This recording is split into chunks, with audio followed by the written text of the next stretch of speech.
Ladies and gentlemen, welcome back to Iron Kaiser Gaming.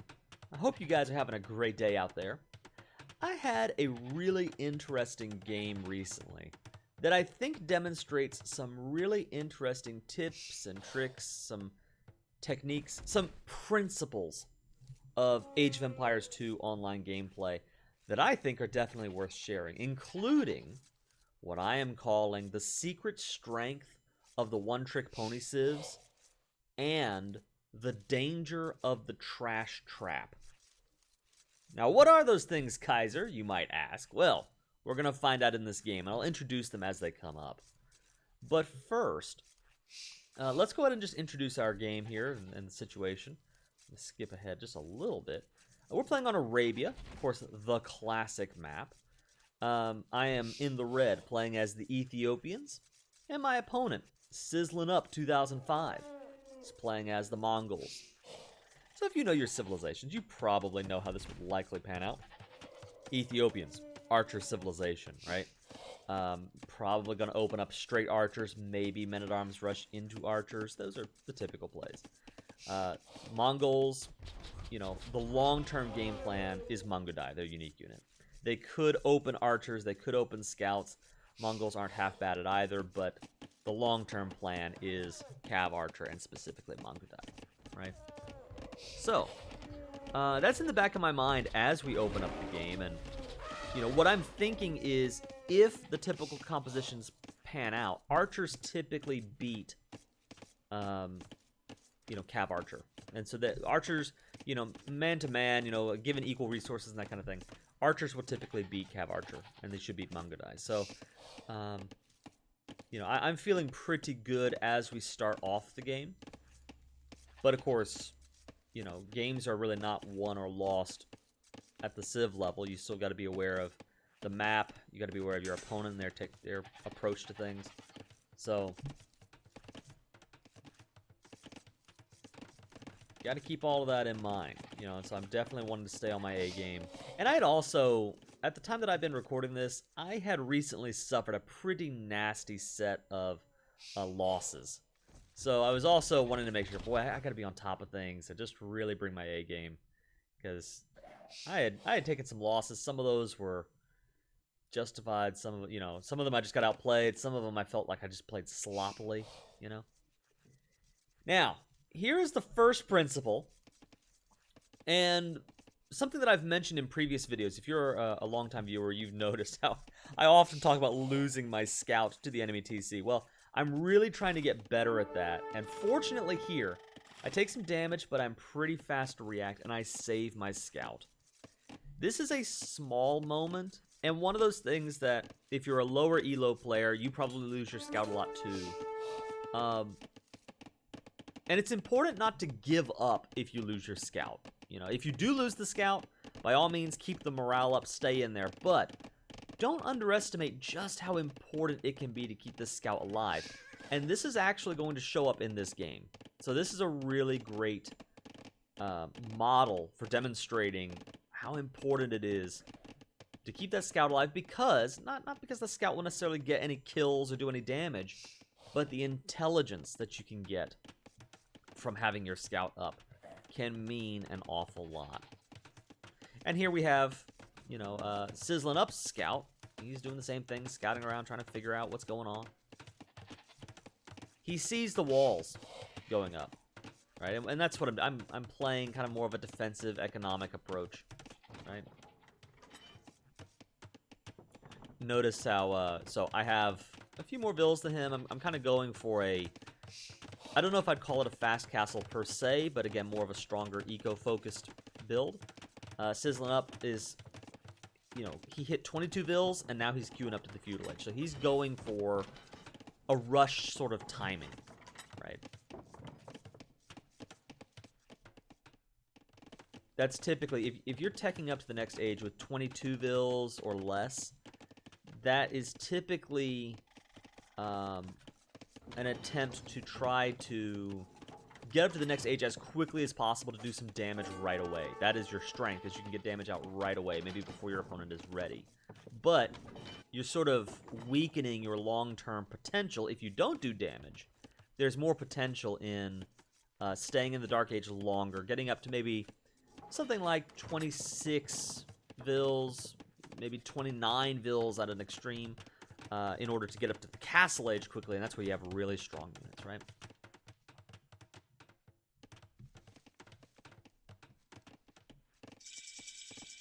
I'm gonna pull forward just a little bit. All right, sizzling up. Just hit the feudal age, and immediately starts throwing down 2 archery ranges. I got a couple things to talk about here, but let's just keep eyes on the situation for a second, and then I'll get into some of these principles. Okay, here we go. That first archery range comes down, and immediately Sizzling Up starts going for Skirmishers.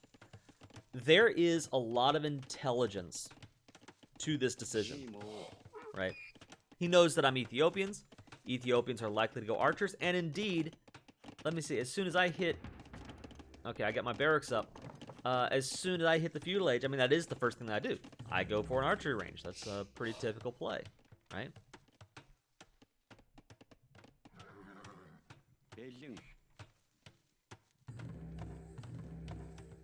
One of the things that you should be aware of as an Age of Empires player, and this is kind of a side note, is typically speaking, one archery range dedicated to skirmisher production will defeat 2 archery ranges dedicated to archers. So, if you go 2 archery ranges, and here's the moment, by the way.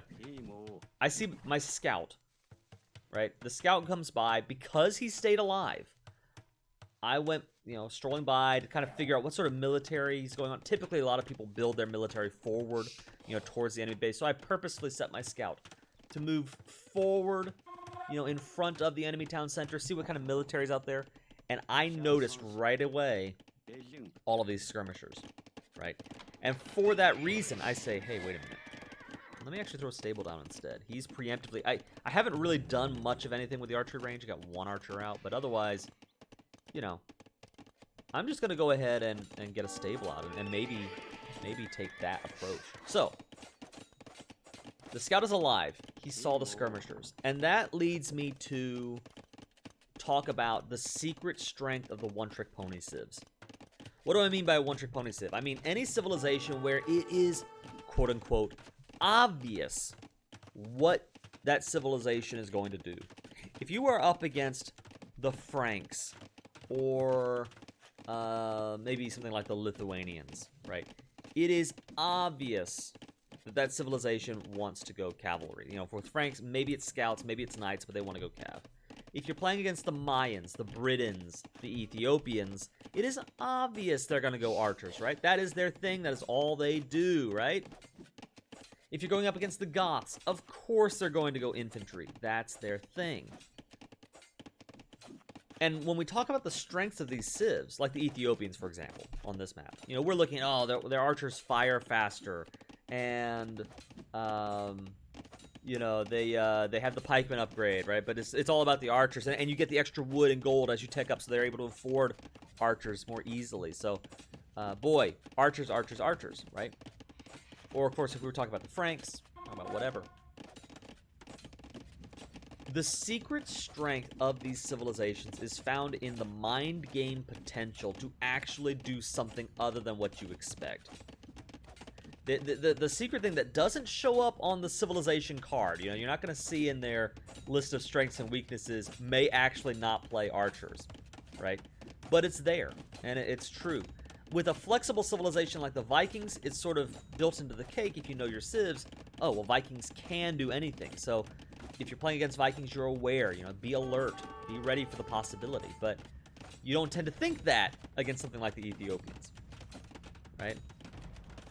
So, what I'm doing here, by the way, is, he's just attacking me with skirms, and all I'm doing is trying to slow him down, because, the longer he gives me, the more time I have to build up this cavalry force. That's my game plan. He's not expecting cavalry, because I'm Ethiopians. Why would Ethiopians ever go cavalry, right? Well, in this case, when you are attacking me with 10 skirmishers and 1 scout, yeah, cavalry is the right choice. Even though I'm the Ethiopians, go cav. making a little bit of a minor mistake here, by the way, going scale barding armor first. I think, you know, normally if you're going to go knights, yeah, you'd want to start with armor. But if you are doing like a scout raid or like a scout rush, or if you know you're sending your cavalry into these really weak units, I think the attack upgrade is probably more valuable. Generally, about 70% of the time, prioritize the armor. But in this case, the attack will come up. Okay, the cav hit. Sizzling Up has no response to this. Right? And here's the thing, remember, every single one of these skirmishers costs, you know, how much food? How much wood? I don't remember off the top of my head. I'm gonna guess it's probably something like 45 food.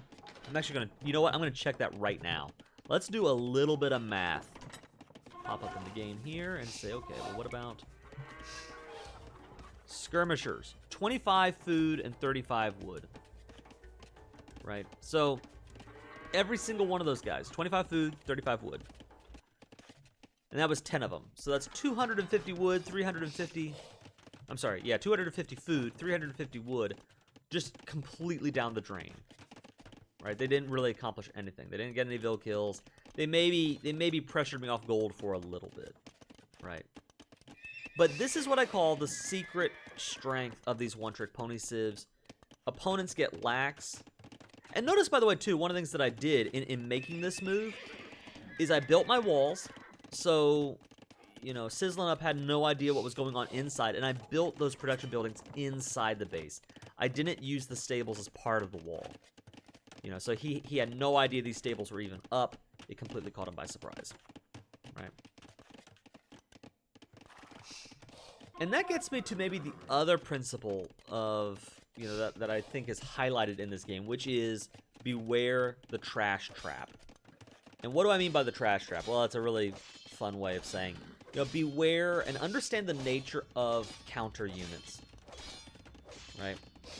So counter units, they cost a lot of food, they cost a lot of wood. We've got spearmen here now, which are inverted. I think they're 35 food and 25 wood. Right? Those resources in the early game, those resources are very difficult to collect. They take a lot of time, and they're very important for building buildings, they're building farms, they're building technologies. So be aware that whenever you build a counter unit, you are spending critical resources, and those units outside of their intended function are pretty bad 9 times out of 10. Right? So earlier we saw the skirmishers. He's attacking me with 10 skirms, right? Well, they're great. Skirmishers are fantastic at defeating archers. But they're really bad at everything else. You're very rarely ever going to get vill kills with skirmishers. You're not going to really defeat other units very often with skirmishers in the early game, right? Skirmishers do also beat spearmen. But so spearmen and archers, that's it for skirmishers. I gotta highlight my own mistakes. I did not realize how these knights were just bottlenecked in, and I accidentally misplay this. And I'll give him credit, you know. I mean, he did successfully kill these 3 or 4 knights, and so that slows my offensive against him. But even then, I see something, and he's making the same mistake. This trash trap of he saw cavalry. He said, "Oh, I gotta have a counter to cav, right? I gotta have a counter to cavalry." And so he's going all in on spearmen. 30 pikemen now, right? And meanwhile, I realized even beforehand, but let alone when I saw these pikemen, oh, I am set up. Meanwhile, I'm going back to my base and I'm building archers, right? And so, the trash trap, right? Be aware of how much they cost. Be aware of how you should use them. Typically, in the early game, what you want to do is build a couple of counter units to help stem the tide of an attack, right? So, like, if you know that scouts are coming, you know, a scout rush or something, you want to get up a couple of spearmen and play them defensively. Don't try to kill all the scouts with your spearmen, but just use the scouts to hold the line on some of your critical areas, right? You don't want scouts in your wood line, so put a couple of spearmen there. You don't want them on your gold line, put a couple of spearmen there. But otherwise, in that early mid game, prioritize your own power units, gold units. Why? Well, because gold units and power units, they are the opposite of the trash units. Where the trash units are good at one thing and otherwise they're bad, these sorts of gold-intensive power units are really good at everything except for, you know, a couple of areas. So here, you know, looking at archers right now.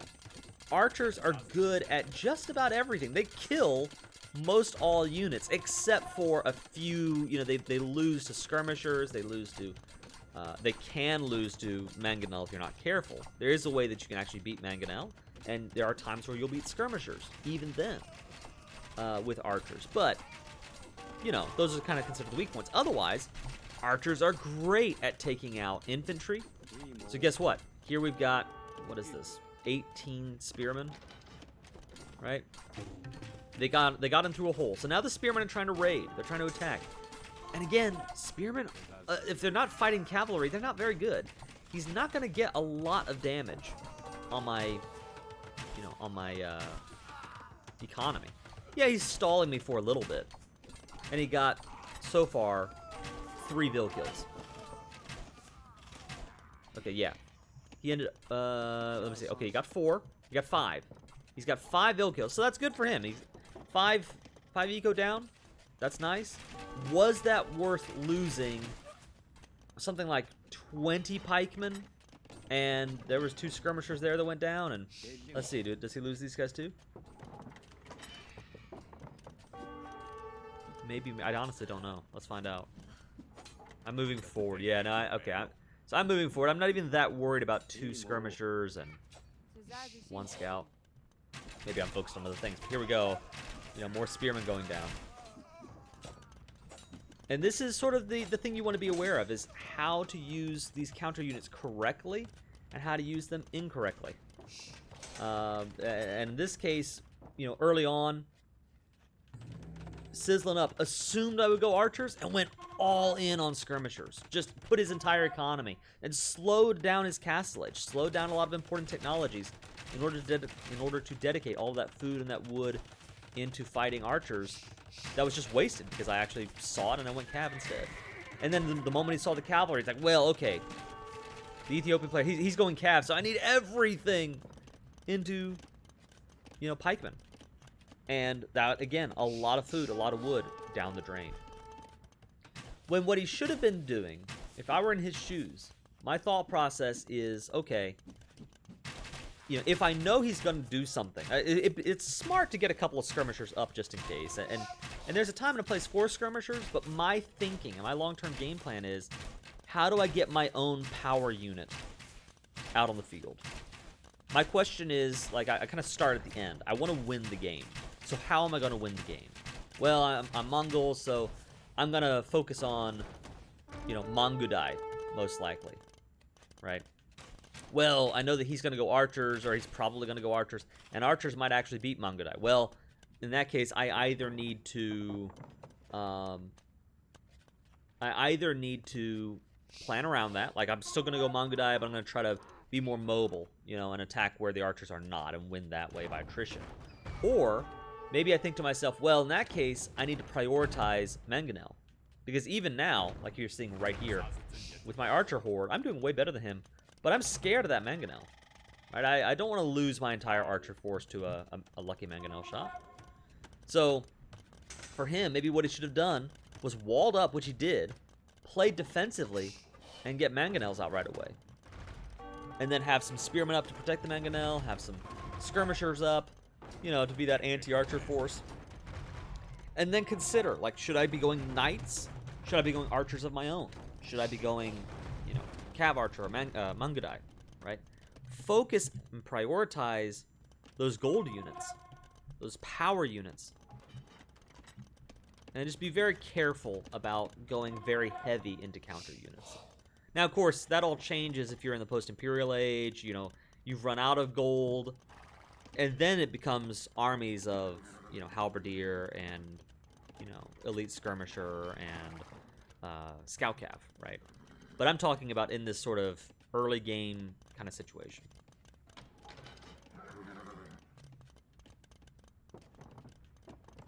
Alright, here we go. Sending a bunch of vills forward.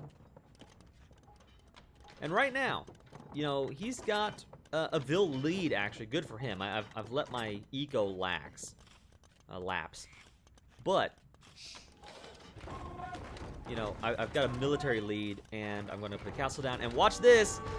Oh, my goodness! Look at that, man! 650 stone down the drain because the Mangonels got some good shots in. And kudos to him, right? Beware of the danger Mangonels pose to castles. Ouch. Ouch. And I also lose my knights there. So overall, I'd say that was a pretty bad engage for me. That hurt. And what I did, as soon as I lost the castle, because again, my mind is on how do I win this game, right? I lost the castle. That was a real bummer. I wanted to knock him off of gold. If I knock him off gold there, he actually has no more gold in this main base. Now, he's got some gold over here he can probably take advantage of, but still, that would be really helpful. There's thousands of gold here that he doesn't need, right? That's sarcasm. He would definitely need that gold, and I'd like to take it away from him. So, I lose the castle, and I realize right away that means, I don't get access to the trebuchets as quickly as I want. I'm going to hit Imperial Age soon. So I did a quick check on my tech tree as soon as I lost the castle, and I realized, hey, wait a minute. Ethiopians get access to bombard cannons. And that's fantastic, because, you know, he's going to go heavy. He's going heavy into Mangonel. Well, what counters Mangonel? What counters siege units in general? Well, bombard cannons are one of the best choices. Right, and bombard cannons are better because I'm worried about him getting up to Imperial Age and him pumping out trebuchets, and you know, if he wins that trebuchet war, I don't want that. I want a counter already ready for if he goes heavy into trebs. Knights also do a great job taking on Mangonel, but of course I don't want to lose my knights to being pikemen.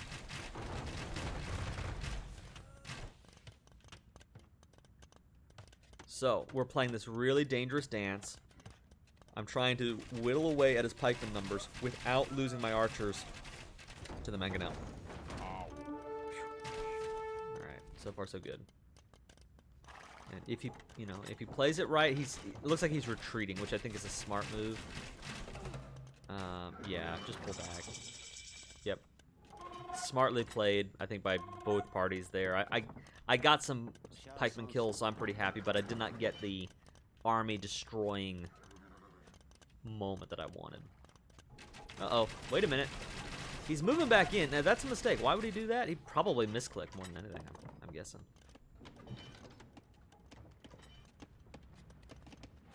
I had thought, by the way, that I picked up ballistics a long time ago, but I did not. And so I think you're going to see as soon as chemistry comes up, I think ballistics is right behind it. Because I suddenly realized, hey, you know, I'm missing a lot of shots I shouldn't be missing. What's going on there? Ballistics acting up today? No, you just never picked it up. All right, chemistry down, and... Oh, I'm sorry, chemistry's not down yet.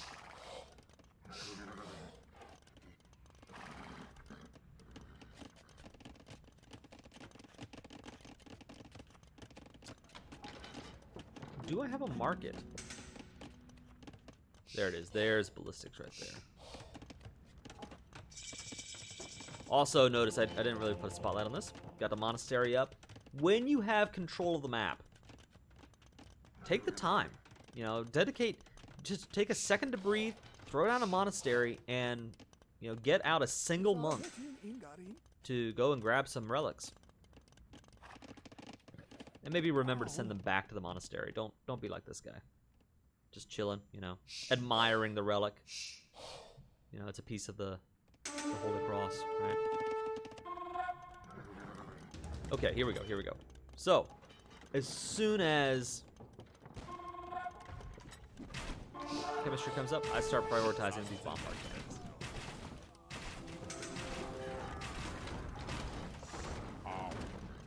Here we go. I got knights, which finally have at least feudal age upgrades. They got the castle age armor. Now okay. So I'm doing some damage, which is good. And they are, yeah. There we go.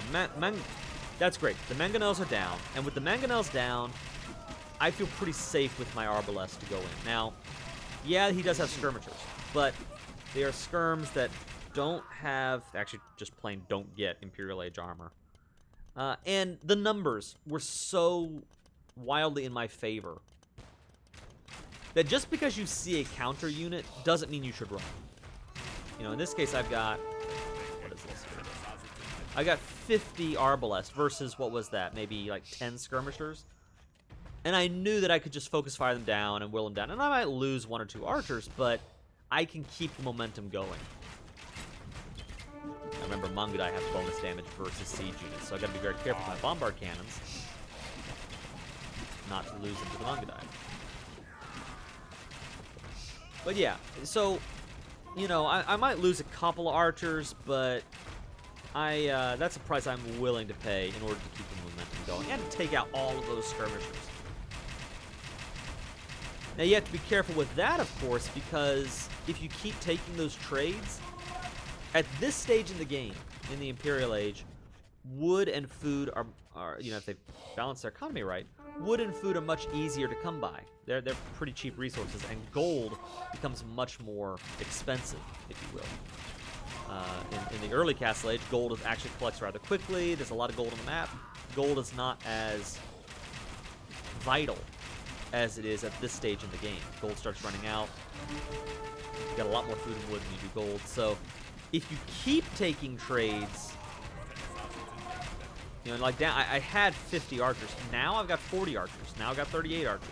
And so, yeah, he actually is whittling away my archer force. I'm paying in order to keep the momentum going.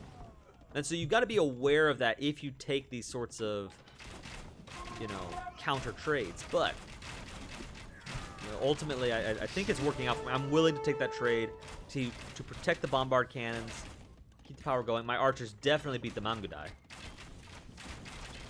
And so what I should have is some more cav coming out. I'm not sure if I actually do or not. I do, yeah. In the background, I've got scout cav prepared.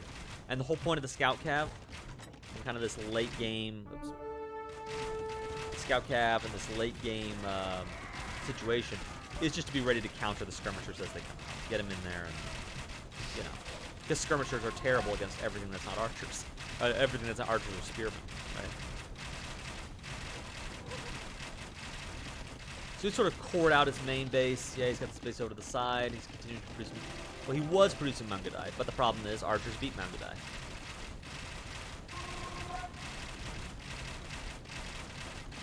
And so at this point, he's going to surrender any second now. This game is over, right? He recognizes it. So, again, what are the takeaways from this game? One, keep your scout alive. Recognize how important it is. If my scout did not run across those skirmishers, I would not have realized how heavily he was going into skirms. I would not have seen it until he was actually attacking my base with his own skirms. And with that, you know, that might have been... I still don't think he would have won the game off of a skirmisher push. That's really not the best idea, but he probably could have stalled me longer and done more damage, right? Principle number 2. Beware of the trash trap.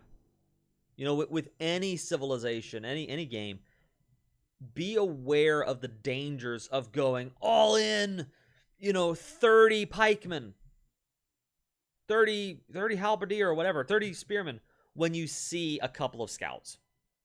It is very easy for you to misplay, to overplay your hand, put in far too many resources into these units that are bad in every situation except for, you know, the niche counter that they're after, right?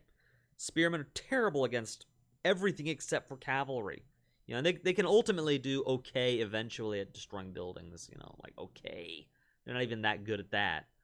But I mean, they kill cavalry, that's it. And spearmen, remember too, are slower than cavalry. So you should only really be using them defensively in order to protect your base.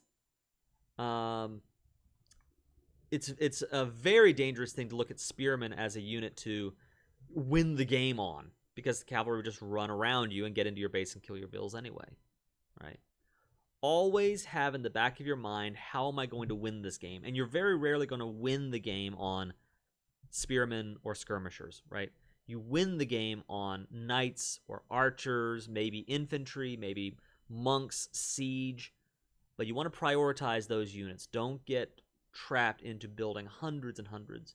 Kind of like I was saying early on, where he built 2 archery ranges. I don't think that was necessary. He built the 2 archery ranges and then didn't even use the second archery range for the most part. Right? He might have used, built 1 or 2, but he could have gotten the numbers he needed out of 1 archery range, and then saved that wood and built a market, got up to the castle edge faster, and then put out knights or got the castle down, put out Mangudai faster, got a horde of Mangudai, right? So be aware of the trash trap, and then finally also be aware of the secret strength of these one-trick pony Sieves. And that is going the exact opposite unit that you don't expect. When we see civilizations like Ethiopians or Britons, we tend to think, hey, they're an archer civ. It's like the stable doesn't even exist for them. And you back up and you realize, no, wait a minute. They actually do have a stable. They do have infantry options. They do have options other than archers. And that can win games, right? So if you are playing those civs, be aware that you have those options, because it is tempting to just default to archers 100% of the time because that's what you're good at. It is tempting to, if you're playing against them, it's tempting to think, I don't need to scout. I already know that they're going to go archers. And to be fair, 4 times out of 5, yeah, that's probably right. But then you're just going to lose games, when they do surprise you and you've already heavily invested into an anti-archer force, and there he comes with knights, right? And maybe tied in with that too is for any game that you're playing, if your long-term game plan, like in this game, I know I'm the Ethiopians, and I know that I've got some of the best archers in the game, so I want to go archers. But sometimes when that's your end goal, you need to take extra steps to get there. I know that, like in my Average Age Plays video on the Bohemians, I talk about how one of the things I like to do is actually open up with knights and open up with cavalry, and that sets the stage well for hand cannons. I don't just rush straight to hand cannons. And I definitely don't do archers into hand cannons. I think that's a mistake more often than not. But figure out what steps you need to take to get to your end goal composition. And a lot of times it's not going to be as straightforward as, I want this unit, so I build this unit, right? Sometimes you need to push your enemy and get him into a situation where now you're set up for the unit you really want. So starting out with scouts and knights, forcing him into, pikemen and infantry, these different things, that opens up the door for a really effective archer play. That's an option. Anyway, guys, thanks for watching this game. It was a lot of fun for me to play. I hope you guys enjoyed watching it. If you will, like the video, subscribe to the channel, and let me know what you want to see next. Anyway, hope you enjoyed the game. This is the Iron Kaiser, signing out.